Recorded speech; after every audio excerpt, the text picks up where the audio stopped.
Assalamualaikum warahmatullahi wabarakatuh. Selamat pagi, salam sejahtera buat kita semua. Telah hadir bersama kita Rektor Universitas Bunda Tanah Melayu, Bapak Asok Profesor Dr. Mustaqim Syuaib. Terima kasih Pak sudah hadir di Metro Forum. Kita mau berdiskusi soal rencana besar mungkin ya Pak ya, akan berdirinya Universitas Bunda Tanah Melayu di Batam. Yeah. Nah, kami kepengen tahu lah Pak, apa yang melatar belakangi sehingga Pak Mustaqim ini ingin mendirikan UBT ya, Universitas Bunda Tanah Melayu ini. Baik. Terima kasih atas kesempatan dan undangan dari teman-teman Pos Metro.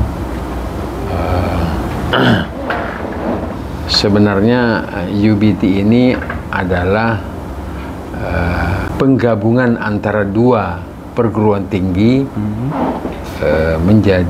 disatukan menjadi universitas. Yang salah satunya adalah STISIP Bunda Tanah Melayu, yang tadinya semestinya di Daik Lingga. Sekarang kita sudah mau pindahkan ke Batam.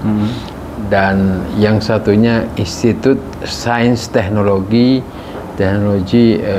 Meranti, yang ITSM ini memiliki 3 program studi, dan STISIP Bunda Tanah Melayu ini memiliki 2 program studi. Nah, kita gabungkan untuk menjadi Universitas Bunda Tanah Melayu. Nah, itu cikal bakalnya.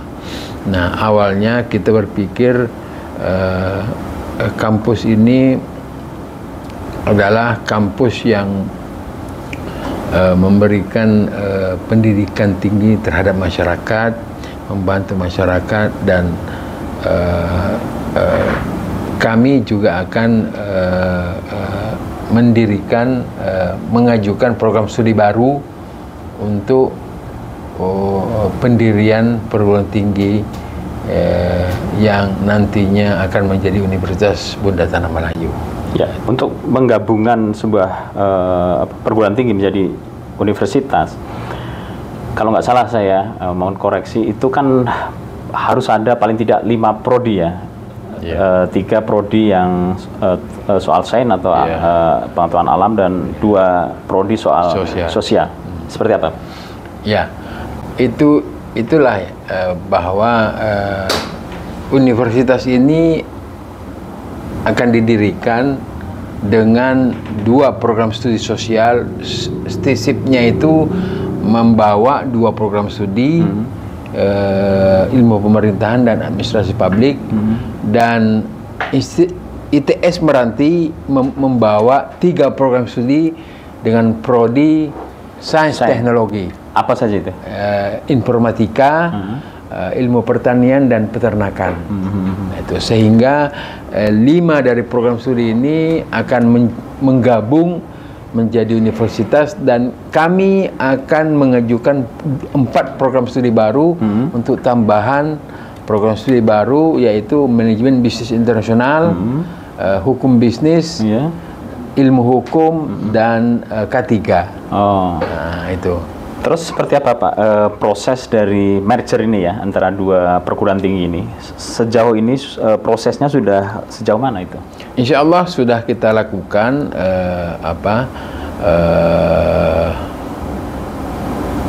penambahan poin-poin yang disyaratkan oleh Dirjen Dikti. Dari 20 poin, alhamdulillah sekarang sudah terkumpul 17 poin. Dan mungkin hari ini akte kerjasamanya,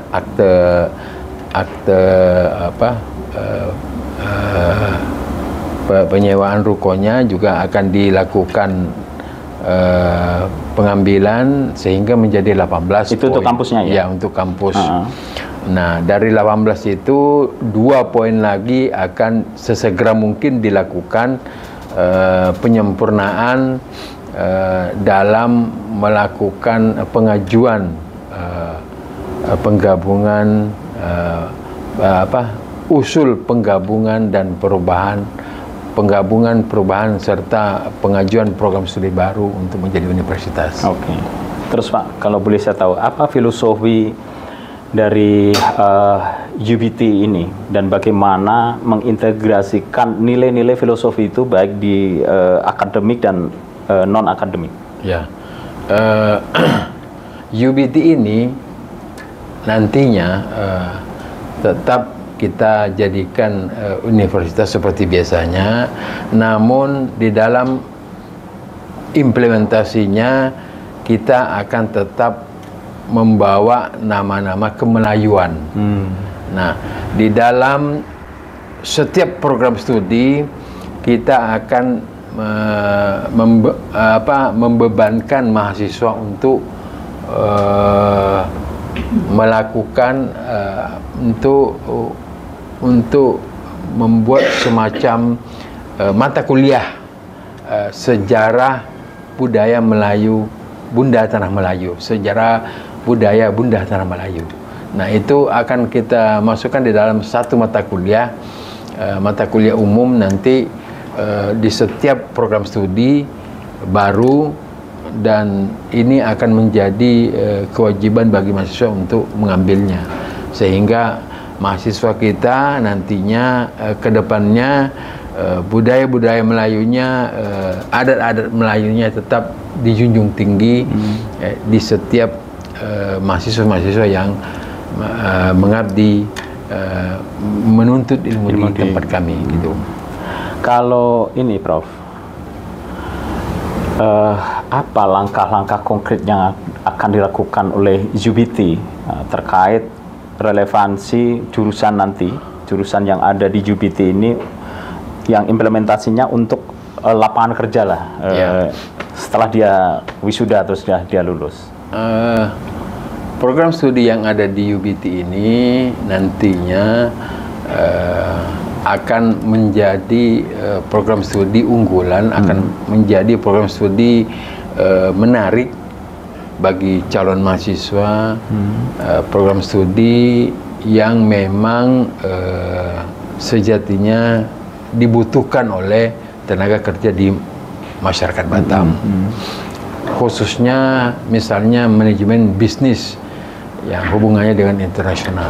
Manajemen bisnis ini adalah mata kuliah yang berhubungan dengan bisnis khususnya di dunia internasional, Singapura seperti di Malaysia. Ini akan menjadi menarik nanti manajemen bisnisnya ini kedepannya masyarakat di Kepulauan Riau itu akan mendapatkan hal itu. Nah, yang berikutnya ada juga hukum bisnis. Hukum bisnis ini adalah hukum bisnis yang baru pertama ada di Kota Batam. Program studi hukum bisnis S1 ini akan kita terapkan menjadi program S1 di UBT, sehingga nanti masyarakat calon mahasiswa kita bisa mengimplementasikan ilmu-ilmu program studi hukum khususnya di bidang bisnis di dunia nasional maupun internasional, khususnya di negara-negara tetangga yang ada.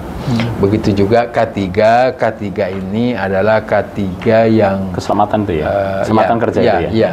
K3, prodi K3 itu adalah prodi yang saya kira mungkin baru beberapa program studi yang ada di Provinsi Kepri ini yang sejatinya program studi ini adalah yang memang sangat-sangat diminati oleh dunia kerja gitu.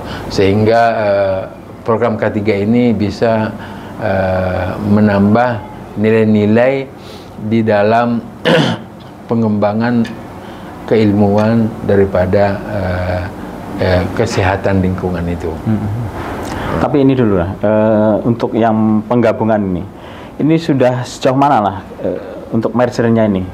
sudah pada titik apa, ini bukannya untuk yang pemerintahnya, antara yang di mana di Meranti tadi sama yang Stisip yang Stisip. Ya, Stisip dan Meranti itu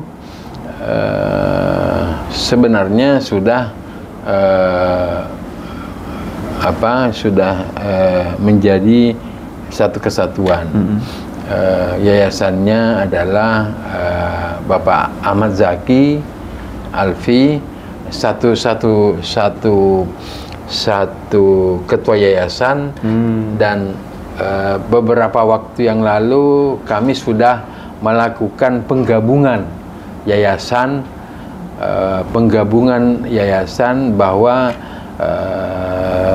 yayasan ITSM dan Yayasan Stisip Bunda Tanah Melayu digabungkan menjadi satu, menjadi Yayasan Geli-Gelingge. Tadinya Yayasan Meranti itu adalah Yayasan Haji Abdul Qadir. Nah sekarang yayasan daripada ITSM itu akan menjadi Yayasan Geli-Gelingge untuk bergabung menjadi satu gitu. Nah ini yang akan menjadikan kami sebuah keniscayaan bahwa apabila nanti ada hal-hal yang di masyarakat Yayasan Haji Abdul Qadir ini sesuatu hal yang mungkin bisa diselesaikan, maka kami akan selesaikan dengan baik-baik gitu. Berarti kalau antara dua perguruan tinggi ini sudah deal ya, sudah sepakat bahwa ini nanti akan dilebur sehingga ada satu yayasan, yayasan Geliga, Yayasan Geli-Gelingge. Ya, Geli-Gelingge. Nah, kalau Yayasan Haji Abdul Qadir ini akan kita lepas, akan kita tutup, dan kita gabungkan menjadi Yayasan Geli-Gelingge saja. Berarti kalau dari perguruan tinggi sudah deal, cuma sekarang kan persyaratan dari pemerintah ya. Ya. Nah, persyaratan dari pemerintah tadi 17. Sudah 17, sudah hari ini per 18 poin. 18 poin. Insya Allah dalam 2 poin yaitu laporan keuangan dan prediksi 5 tahun ke depan itu akan kami lakukan dalam waktu dekat ini. Nah, itu lagi. Kalau seperti itu berarti mulai kapan nanti UBT ini akan mulai membuka pendaftarannya? Kalau pendaftaran insya Allah kemungkinan sekitar bulan 3 atau bulan 4.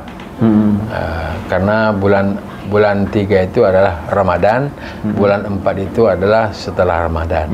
Nah, kemungkinan besar pada saat itu kami akan melaunching, membuka secara terbuka bahwa UBT sudah berdiri di Kota Batam. Terus nanti itu Prof, kan ada kampus yang di Dayak dan ada kampus yang di Meranti. Seperti apa itu nanti? Apakah ada juga nanti itu akhirnya menjadi UBT sehingga ada mahasiswa yang bisa kuliah di Meranti maupun yang di Dayak, atau hanya di Batam? Yang di Dayak, mereka akan melakukan pertemuan-pertemuan melalui online dan offline, hybrid. Begitu juga yang di Meranti. Di Meranti kita memang tidak ada kampus, sehingga mahasiswa yang ada di Meranti ada beberapa puluh orang saja, sehingga yang di Meranti itu kemungkinan besar akan ditarik ke Batam semua. Oh, tarik ke Batam. Hanya yang di Dayak yang nanti online ya? Ya, online dan offline. Offline-nya di sana? Hybrid. Offline-nya mereka akan ke sini. Oh, datang ke Batam. Melakukan kegiatan, dan online-nya mungkin setiap hari-hari gitu. Oh iya. Dilakukan. Terus kalau soal fasilitas di kampus, sudah sejauh mana yang dilakukan oleh UBT mengenai fasilitas, pengembangan, termasuk karena universitas kan tentu saja riset juga gitu kan ada. UBT berlokasi di Komplek Cipuan. Cipanas. Ya, Sungai Panas. Kita ada gedung di situ. Dulu juga pernah menjadi kampus, sehingga kita hanya melanjutkan kampus itu, dan gedung-gedungnya pun sudah disekat-sekat menjadi kelas-kelas sekolah-sekolah, dan sekolah-sekolah.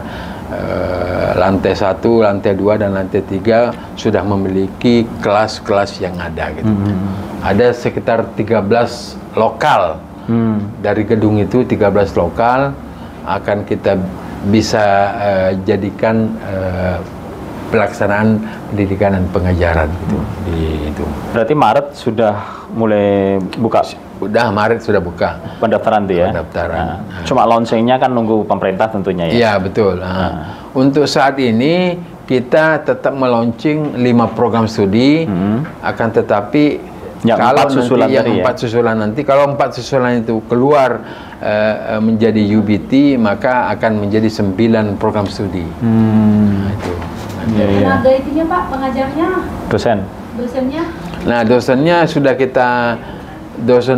sudah kita siapkan. Memang dari beberapa kawan-kawan di Batam yang menjadi tenaga pengajar di Batam, dan program studi yang baru juga sudah kita siapkan. Ada sekitar 15 dosen, 15 dosen baru dan 5 dosen lama sudah kita siapkan untuk menjadi tenaga pengajarnya. Enggak, 15 dosen baru itu belum nih? Belum pendaftaran gitu? 15 dosen baru itu adalah program studi yang baru-baru. Oh, yang baru nanti? Yang baru nanti. Belum K3, dibuka? Masih ada lowongan? Ya, K3, hukum bisnis, manajemen bisnis internasional. Ekonomi tadi ada? Hah? Ekonomi tadi? Ekonomi nggak ada, Pak. Oh, nggak ada ekonomi? Nggak ada. Yang ada manajemen. Oh, manajemen bisnis. Gitu. Manajemen bisnis. Saya kira ada Pak, karena saya juga ngajar juga Pak. Saya ngajar di kampus juga. Iya. Siapa tahu kan? Manajemen bisnis. Gitu. Terus Pak, adakah rencana atau proyek besar untuk yang terkait dengan pengembangan fasilitas kampus yang akan dilakukan oleh UBT ini? Insya Allah dalam beberapa tahun ke depan UBT sudah merencanakan lahan di daerah Punggur. Itu ada 2 hektar di situ. Mudah-mudahan nanti BB Batam memberikan peluang itu untuk kita dapatkan lahan tersebut. Lahan tersebut berhadapan dengan nanti calon jalan yang akan menjadi jembatan Babin itu ya? Babin itu. Oh. Di depan itu, depannya. Insya Allah 2 hektar akan kita kembangkan kampus sebanyak 2 hektar di situ ada. Insya Allah mudah-mudahan nanti ada peluang sehingga kita bisa buat gedung dan fasilitas-fasilitas yang memadai dan memenuhi di tempat tersebut itu. Tadi Bapak bilang kalau hybrid tadi ya untuk perkuliahannya itu. Saya pengen tahu sejauh mana UTB nanti memanfaatkan teknologi untuk pembelajaran ini. Seperti apa? Oh, iya. Nah, kita kan sudah punya prodi informatika. Nah, informatika itu juga pemanfaatan teknologi untuk pengembangan kampus ke depan. Ya, dari program hybrid ini, maka pelaksanaan perkuliahan itu kita bisa lakukan melalui online. Kita bisa melakukan melalui online dan kita juga bisa melakukan melalui offline gitu. Nah, baik yang mahasiswa yang di luar kota maupun di dalam kota yang memiliki kesibukan, maka kita sudah juga persiapkan kelas-kelas untuk mereka melakukan mengikuti perkuliahan yang ada. Gitu. Termasuk ada program nanti ada yang reguler, ada yang program khusus gitu ya, yang kuliah malam dan program reguler dan non reguler ada kita buatkan juga. Berarti gitu. Untuk mahasiswa yang sudah bekerja tetap ada tempatnya gitu ya? Ya, saat ini juga sudah ada kita, mahasiswa yang bekerja secara hybrid. Nah, nanti perkuliahannya nanti UTS-nya di kampus, perkuliahannya boleh hybrid, nanti offline-nya boleh nanti pelaksanaan kegiatan seminar-seminar. Ini yang non reguler ya? Ya, non reguler. Reguler juga bisa kita lakukan offline dan bisa kita lakukan online juga. Oh gitu. Bisa. Berarti kayak universitas terbuka lah? Tidak, bukan universitas terbuka itu, Pak. Itu program studinya mendapatkan izin online, khusus online. Khusus online. Ya. Jadi mereka tidak mendapatkan izin offline. Sedangkan kita mendapatkan izin program studi yang offline. Offline dan online ya. Offline bisa dan online ya. Kalaupun online harus 40%, 60% offline gitu. Nah, gitu. Pak, kalau saya pengen tahu nih, kemarin kan di STISIP juga kan, apa program-program khusus yang bisa membuat nanti mahasiswa dari UPT itu akan lebih aktif lah. Kan kalau mahasiswa ya terutama yang reguler ya, yang reguler tentu banyak tuntutan gitu kan, seperti organisasi macam-macam, karena kan kita menghendaki juga mahasiswa yang kritis, yang mau menyampaikan ide, juga kritiknya baik kepada pemerintah dan kepada siapapun lah, tapi ini untuk kepentingan masyarakat umum. Nah, seperti apa itu? Untuk tahun pertama kita akan menerapkan program-program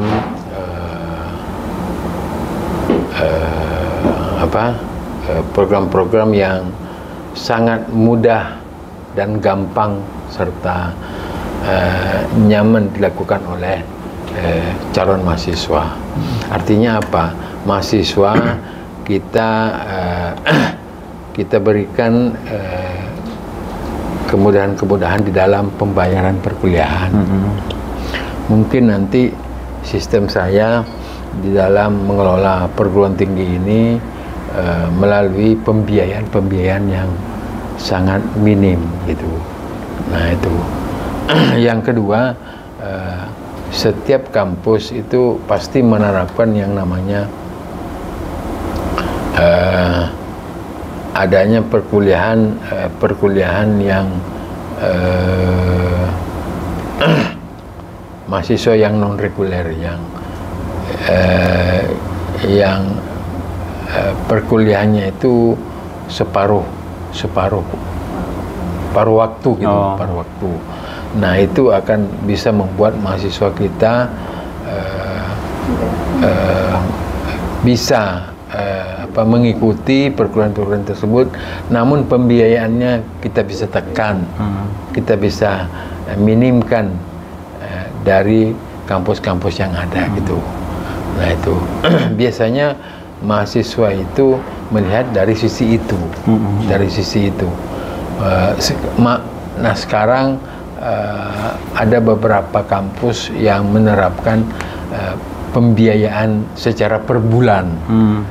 Nah kami juga akan menerapkan pembiayaan itu secara per bulan, dan pembiayaan itu akan kita betul-betul lihat bahwa biaya-biaya yang timbul di situ biaya-biaya yang bisa dijangkau oleh masyarakat yang ada di menengah ke bawah gitu. Nah itu nanti. Yang kedua nanti mungkin ada beberapa beasiswa dari yayasan untuk diberikan kepada masyarakat yang kurang mampu, masyarakat anak yatim, dan masyarakat yang kurang memiliki kepedulian terhadap pendidikan tinggi ini. Nah itu. Tapi kan karena ini masih baru ya, jadi saya nggak bisa anukan soal apakah sudah ada kerjasama dengan pemerintah atau swasta, industri, macam-macam. Kan kepengen juga nanti kalau zaman sekarang ini kan mahasiswanya kan ada juga magang gitu kan, selain KKN ada magang juga. Itu sudah sejauh mana? Apa sudah dipikirkan atau memang sudah ada kerjasamanya? Nanti kedepannya kita akan melakukan kerjasama di bidang industri, di bidang informatika, di bidang komputer, kerjasama di bidang pemerintahan, melalui pemda-pemda, pemerintah-pemerintah yang ada di daerah sini. Nah itu. Adapun yang kerjasama antar bangsa juga kita akan terapkan karena saya punya pengalaman di bidang itu. Beberapa negara kita sudah melakukan komunikasi baik dengan kawan-kawan di luar negara itu untuk melakukan kerjasama antar negara, antar bangsa juga. Nah itu. Ini Prof, saya kepengen tahu apa kira-kira nanti program unggulan dari UBT ini sehingga banyak masyarakat atau ini banyak anak-anak SMA nih yang magang di sini juga akhirnya tertarik untuk kuliah di UBT. Program unggulan yang setahun 2 tahun ke depan mungkin bisa saya bisa memprediksi adalah program unggulan di bidang hukum bisnis dan manajemen bisnis internasional. Jadi program unggulan itu kemungkinan nanti kami akan melakukan MOU dengan Johor. Ada beberapa mungkin universitas ya universitas di Johor, perguruan tinggi di Johor. Kita akan mengambil tenaga pengajar dari Johor untuk kita jadikan tenaga pengajar di kampus kita. Nah, karena bisnis seperti hukum bisnis, manajemen bisnis juga harus disampaikan oleh kawan-kawan yang ada di negeri Johor itu. Yaitu program-program itu yang berikutnya juga program yang tidak kalah pentingnya juga ya program-program pemerintahan juga, ilmu-ilmu pemerintahan. Nah, ilmu pemerintahan ini saya berencana akan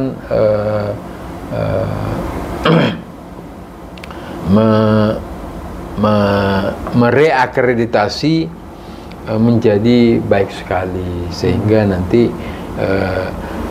ketika nanti ilmu pemerintahan dan administrasi publik ini setelah menjadi baik sekali kita bisa mengajukan prodi pasca S2 untuk ilmu administrasi publik maupun ilmu pemerintahan S2 karena di Batam belum ada itu, belum ada ilmu pemerintahan pasca S2 itu. Nah itu. Kalau menurut Prof, apa sih problem yang ada di Batam ini yang terjadi masyarakat lah maupun pemerintahan lah?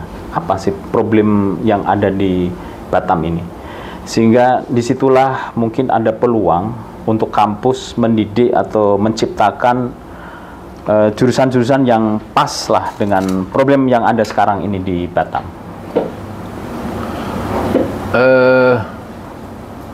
Batam beberapa tahun ini dunia pendidikan tinggi memang masih sangat diminati, masih tinggi gitu. Nah, problem yang ada di daerah kita ini adalah pelaksanaan perkuliahan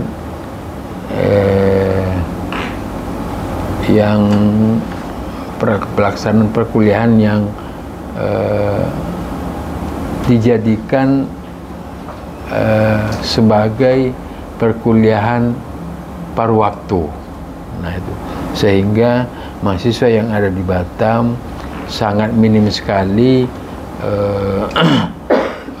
menjadi mahasiswa murni, yang mahasiswanya itu dari pagi sampai sore di kampus. Nah di Batam ini masyarakat kita, mahasiswa kita lebih banyak mengambil program penggal waktu, perkuliahan sore hari. Nah itu, nah kalau perkuliahan sore hari 2 sesi selesai, besoknya 2 sesi selesai. Nah ini yang menjadi problem di daerah kita. Nah ini yang menjadi problem. Kalau misalnya ada perkuliahan di kampus-kampus yang memang dari pagi sampai sore perkuliahannya, mungkin itu perkuliahan yang sifatnya masih negeri, gitu. Masih di bawah naungan dikti. Tapi kalau yang swasta lebih banyak program perkuliahannya di penggal waktu, hanya paruh waktu, sehingga beberapa mahasiswa kita kurang diminati, kurang begitu efektif pelaksanaan perkuliahan yang ada di daerah kita ini. Nah problemnya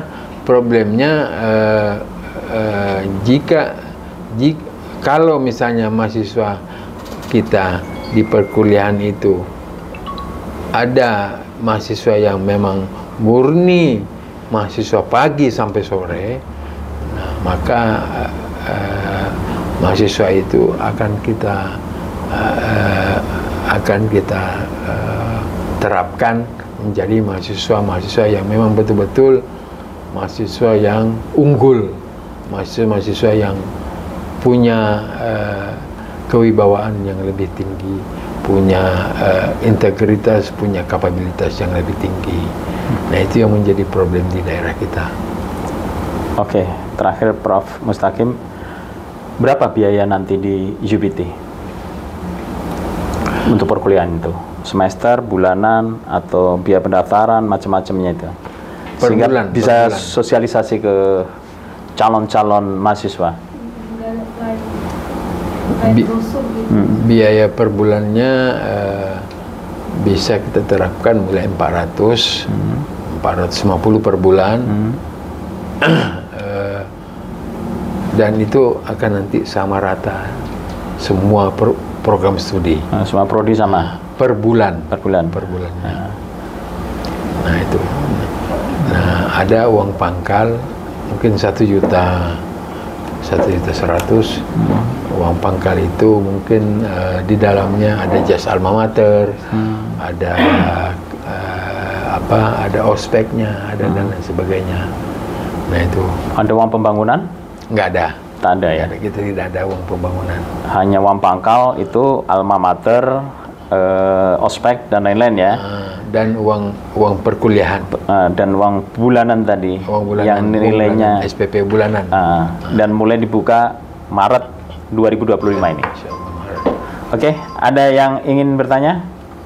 Prof, kalau untuk studi ini ada nggak notariat? Oh, S2 itu. S2 kenotarian belum ada.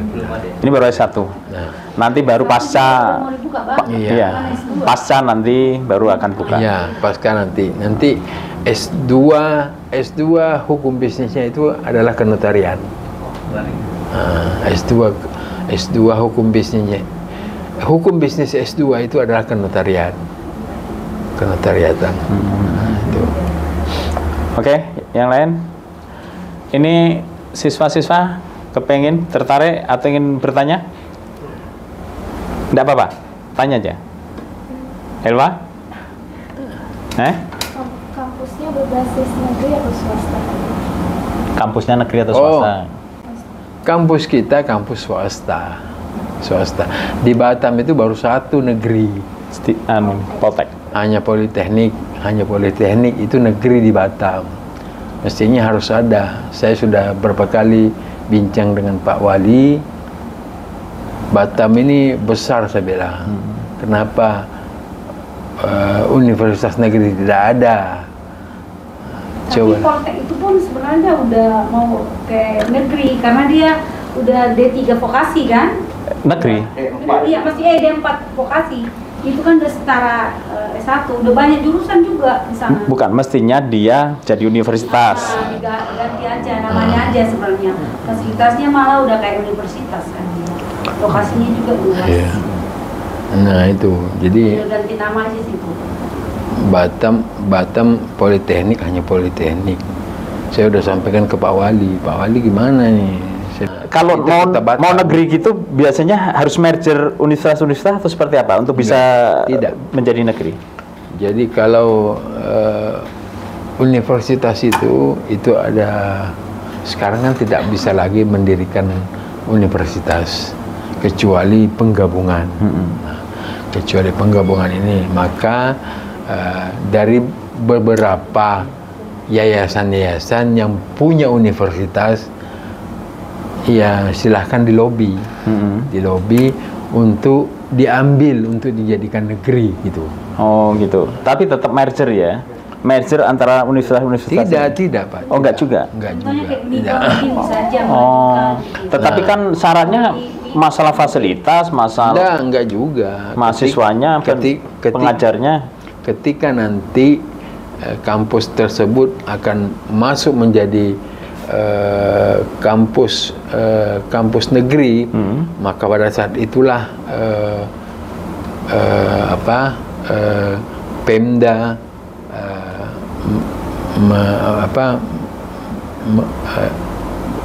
Dikti mengambil alih untuk pengelolaan penegrian. Pengambil alihan yayasan itu ya? Pengambil alih yayasan, tidak ada yayasan lagi. Udah lebur karena udah jadi negeri jadi kan? negeri gitu. Gitu. Nanti kedepannya Dikti pasti akan memberikan fasilitas-fasilitas lahan misalnya. Lahan tadinya cuma berapa hektar, ya diberikan 10 hektar lahan di mana lab segala macam tuh. Dan itu setiap tahun ada anggarannya dari negara, dari negara untuk pengelolaan pendidikan tinggi di setiap daerah. Tapi menurut Profesor Mustaqim, apa sih yang harus dilakukan ini untuk meningkatkan kualitas pendidikan kualitas pendidikan universitas, sehingga meskipun kita kuliah swasta di Batam itu kita tidak merasa minder gitu, karena kualitasnya sudah diakui gitu. Setiap kita kan pasti memiliki kemampuan. Manusia itu kan sudah ada kelebihan dan kekurangan. Nah, kita mestinya ya kelebihan-kelebihan itu ya bisa kita manfaatkan. Nah, misalnya kelebihan-kelebihan saya di bidang manajemen, ya di bidang manajemen itu kita terapkan. Kita lakukan, kita sampaikan ke berbagai daerah gitu. Nah, sehingga kita bisa menerapkan kemampuan itu menjadi sesuatu hal yang mendapatkan hal-hal yang terbaik gitu yang kita ini kan. Oke, terima kasih Profesor Mustaqim. Aplaus buat Prof Mustaqim. Terima kasih. Sampai jumpa pada Troforum berikutnya. Sampai jumpa. Bye.